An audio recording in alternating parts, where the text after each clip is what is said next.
President Trump has proposed a new policy to essentially gut the administrative state. This new policy centers around a little-known executive power, a power that was used by presidents for well over 150 years before being stripped away a half-century ago. However, according to this new proposal, President Trump said that he would work to claw back what's known as the power of impoundment. Here's specifically what he said in a relevant part of a speech that he delivered over in the state of New Hampshire.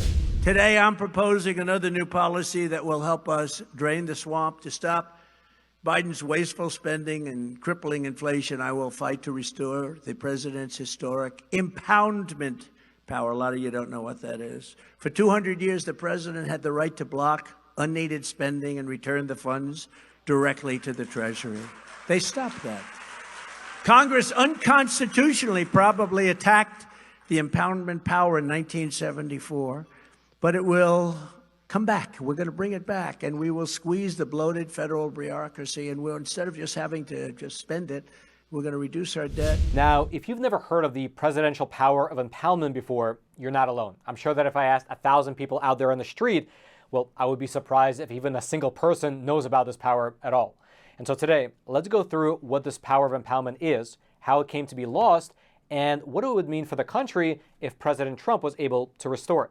To start with, let's rewind the clock back about 50 years to the 1970s. Back then, just like today, the rate of inflation was spiraling out of control. And as this was happening, the Nixon administration pinned the blame on Congress, or as he referred to it as the credit card Congress. Essentially, his argument was that it was unfettered congressional spending that was leading to inflation. And along that line, President Nixon attempted to set a limit on government spending in order to try to curb back this inflation. In a July 1972 New York Times article, here's how they generally described the situation. Quote, President Nixon appealed to Congress today to protect the economic interest of all American citizens by enacting a $250 billion spending ceiling and threatened to veto any measure he deemed excessive. In his message to Congress, Mr. Nixon said that spending for the fiscal year 1973 was already nearly $7 billion higher than he had planned in his budget. Then they quoted President Nixon as saying the following, quote, that figure by itself is bad enough, but even more spending appears to be on the way. The inevitable result would be higher taxes and more income-eating inflation in the form of higher prices. I'm convinced the American people do not want their family budgets wrecked by higher taxes and higher prices, and I will not stand by and permit such irresponsible action to undermine the clear progress we have made in getting America's workers off the inflation treadmill of the 1960s. And so, in short, he was warning Congress to not spend in excess of $250 billion. However, after Congress ignored his warning and allocated much more spending into the federal budget, President Nixon simply refused to spend the appropriated money. The money was appropriated by Congress, but the executive branch, i.e. the Nixon administration, simply refused to spend it. This was exactly the power of impoundment. Essentially, he was impounding the money that was allocated by Congress. The idea behind the power of impoundment is that the budget that's set by Congress is the ceiling. It's the maximum that the government is allowed to spend in a given fiscal year. However, it does not mean that the government has to spend that much, only that they can if they want to. The idea is that the executive branch of government, meaning the White House, still has the discretion as to whether or not to spend the money. It's a presidential power that's been used for well over 150 years, starting all the way back in the Thomas Jefferson administration. However, that all changed under Nixon's administration. That's because after he was weakened politically by the whole Watergate scandal, President Nixon reluctantly signed a piece of legislation which effectively completely surrendered the power of impoundment for both himself as well as for every single president after him.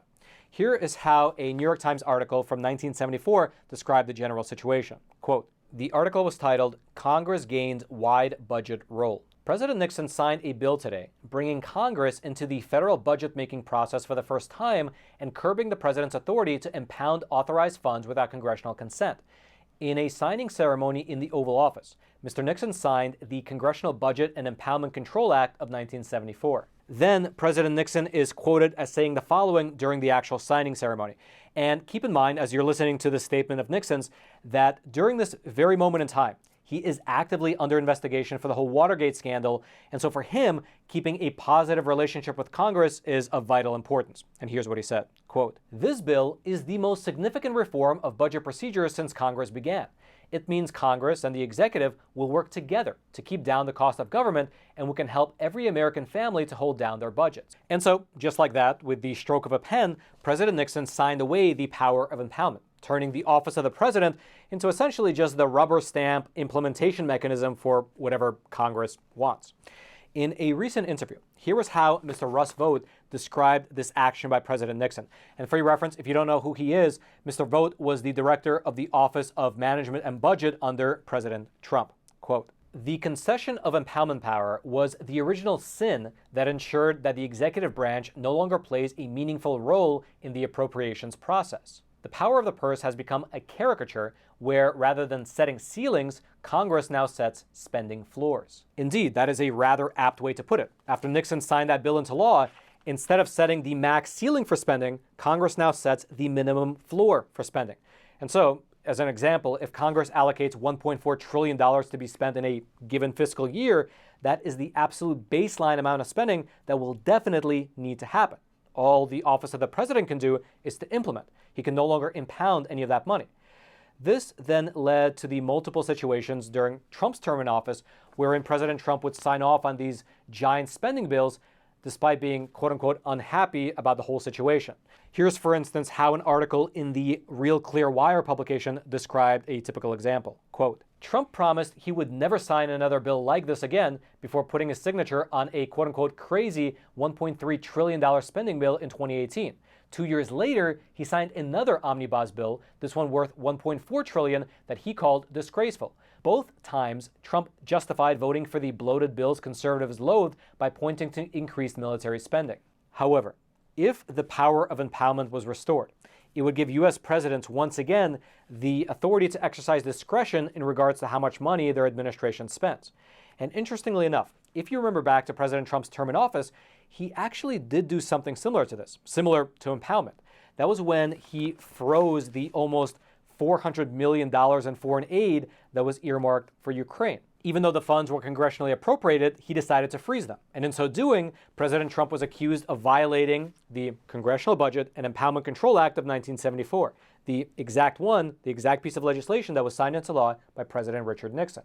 And of course, he was later impeached by the House over a phone call that he had with President Zelensky concerning this particular money. However, according to Mr. Russ Vought, who is again the director of the Office of Management and Budget under the Trump administration, this was not technically an impoundment. Here's specifically what he said regarding the freezing of the Ukrainian funds. Quote, "The reason why there wasn't an impoundment was because we did not have the authority to just pocket the money and not spend it. If a new paradigm was in place, the administration potentially would have the ability to go further and pocket the money." All right, just to pause here for a super quick moment, I'd like to introduce the sponsor of today's episode, Patriot Mobile, who for the past 10 years now has been America's only Christian conservative wireless provider. And when I say only, they really are the only one. They've also been great supporters of the show, which is why partnering with them was pretty much a no-brainer. Now, Patriot Mobile, they offer dependable nationwide coverage, giving you the ability to access all three of the major networks. This means that you and your family, you can get the same coverage that you're accustomed to, just without funding companies that hate your values. When you switch to Patriot Mobile, you're essentially voting with your dollars, and you're sending the message that you support free speech, you support religious freedom, you support the sanctity of life, you support the Second Amendment, as well as our veterans and first responders. And best of all, their customer service team is based 100% here in the U.S., keeping the jobs here in America, but also making the switch super easy. You can keep your number, you can keep your phone, or if you need to, you can upgrade your phone if you so want. Just give them a call and their team will help you find the best plan and the best options for whatever you and your family need. Just head on over to patriotmobile.com/Roman or just call 972-PATRIOT. And if you use promo code ROMAN, ROMAN, you get free activation. So consider making the switch today. It's again patriotmobile.com/Roman or just call 972-PATRIOT. And so with all this as the general background, it appears that President Trump is making the restoration of the Presidential Impoundment Authority one of the key platforms that he's running on. For instance, in a campaign video that he released over on social media, President Trump laid out his plan to restore this authority in order to crush what he referred to as the deep state. Here's the relevant part of that video. Years under our system of government, it was undisputed that the president had the constitutional power to stop unnecessary spending through what is known as impoundment. Very simply, this meant that if Congress provided more funding than was needed, to run the government, the president could refuse to waste the extra funds and instead return the money to the general treasury and maybe even lower your taxes, although we did give you the biggest tax reduction in history. Thomas Jefferson famously used this power, as did many other presidents, until it was wrongfully curtailed by the Impoundment Control Act of 1974. Not a very good act. This disaster of a law is clearly unconstitutional, a blatant violation of the separation of powers. When I return to the White House, I will do everything I can to challenge the Impoundment Control Act in court and, if necessary, get Congress to overturn it. We will overturn it. I will then use the president's long-recognized impoundment power to squeeze the bloated federal bureaucracy for massive savings. This will be in the form of tax reductions for you. This will help quickly to stop inflation and slash the deficit. To prepare for this eventuality, on day one, I will order every federal agency to begin identifying large chunks of their budgets that can be saved through efficiencies and waste reduction using impoundment. And so that is the history of impoundment, how it came to be lost, as well as the new push to restore it in order to essentially defund the federal bureaucracy. However, doing this would not be a small feat, because the bill that Nixon signed into law, the Congressional Budget and Impoundment Control Act of 1974, it would have to be either repealed by Congress, and good luck getting them to give up any of their power, and so most likely it would have to be found unconstitutional by the U.S. Supreme Court. And so what would likely need to happen is that a president, like President Trump, would need to try impoundment. He would need to be accused of breaking the law, and then he would need to file a lawsuit which would get taken up by the U.S. Supreme Court. And then the highest court in the land would have to ultimately determine whether or not this law was constitutional in the first place. It would be an interesting process to watch for sure, and it would have very, very far-reaching consequences. Because if the president is once again given discretion on whether or not to spend the allocated money, well, on the one hand, it would be a positive because it would create a check to balance the power that Congress has in regards to spending. But on the flip side, it might grant the office of the presidency too much power. As an example, what if President Trump decided to take the money that was allocated or appropriated to the so-called Ministry of Truth, the Disinformation Governance Board, and impound it?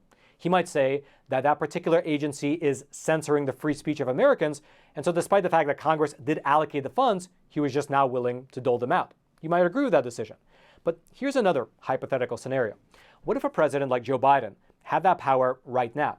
Congress, they might pass a law saying that the federal government must fund programs that provide alternatives to abortion. But Joe Biden might not agree with those programs, and he therefore might just withhold the money from them and essentially starve them. And so you see, this would be the double-edged blade of impoundment. It would give U.S. presidents broad authority over what money was actually spent. Congress would appropriate how much money could be spent on everything, but it would be the president that would decide what is actually spent. And I would love to know your thoughts. Do you think that the power of impoundment should be restored? Do you think that overall it provides a good counterbalance to Congress? Or do you think that it gives too much power to one single man?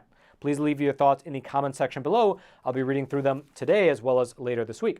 And also, while you're making your way down there to the comment section, take a super short detour to smash those like and subscribe buttons so that this information can reach ever more people via the YouTube algorithm.